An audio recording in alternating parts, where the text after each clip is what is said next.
اسلام کا پہلا secret agent جن کی سیکرٹ انفارمیشن سے مدینہ کی ریاست اپنے فیصلے لیا کرتی تھی، اور یہ اتنا خطرناک ایجنٹ تھا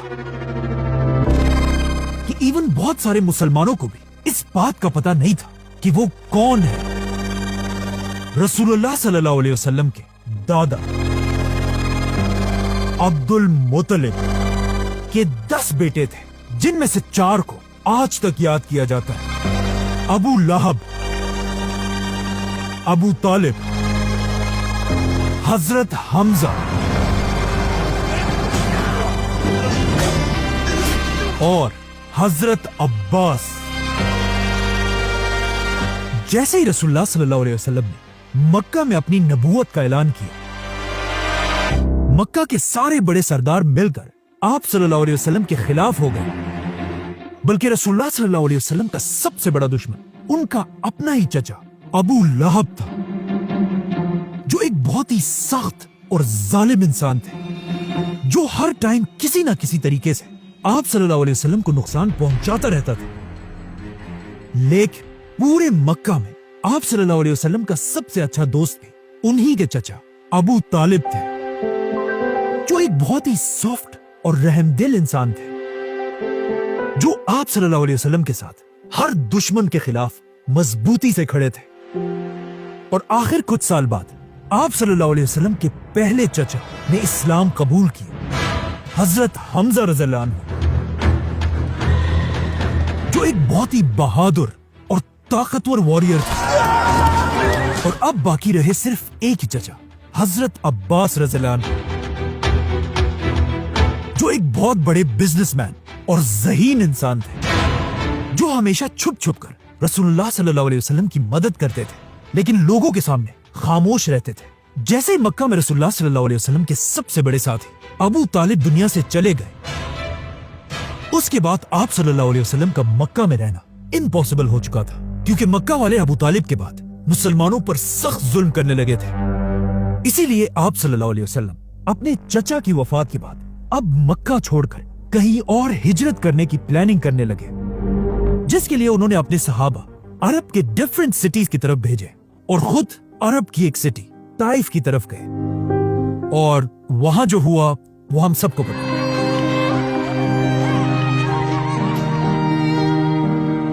طائف کے واقعے کے بعد جب آپ صلی اللہ علیہ وسلم واپس مکہ آئے، اور مکہ والوں کو ایسا لگ رہا تھا کہ اب آپ صلی اللہ علیہ وسلم کے پاس کوئی بھی راستہ نہیں ہے،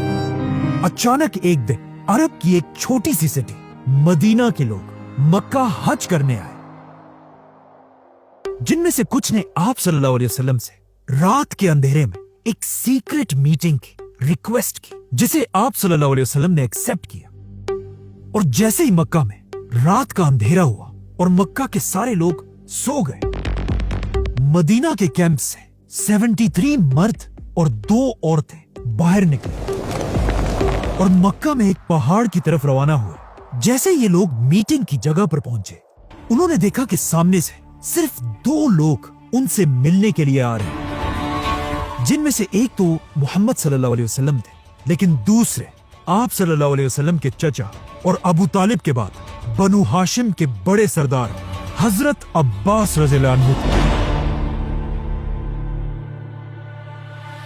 تو سب سے پہلے حضرت عباس آگے بڑھے اور مدینہ والوں سے کہا کہ اے مدینہ والوں، یہ بات یاد رکھو، اگر تم میرے بھتیجے کو اپنے ساتھ لے کر جاؤ گے تو اس کے بعد پورا عرب تم مدینہ والوں کے خلاف ہو جائے گا۔ اگر تم میرے بھتیجے کی حفاظت کر سکتے ہو تو پھر ٹھیک ہے، لیکن اگر تم نہیں کر سکتے تو پھر انہیں یہی چھوڑو، ہم بنو ہاشم خاندان ان کی حفاظت کے لیے تیار ہیں۔ جس پر مدینہ والوں نے حضرت عباس سے کہا کہ ہم ایک بہت ہی خطرناک اور ایک واریر قوم ہے، اور ہم اپنے خون کے آخری قطرے تک ان کی حفاظت کریں گے۔ اسی کے ساتھ مسلمانوں کی ہجرت شروع ہوئی، اور سارے مسلمان مکہ کو چھوڑ کر مدینہ کی طرف روانہ ہوئے۔ لیکن حضرت عباس رضی اللہ عنہ نے ہجرت نہیں کی، اور وہ یہیں مکہ میں رہے، اور مدینہ پہنچنے کے کچھ ہی عرصے بعد اسلام کی پہلی جنگ کا وقت آیا،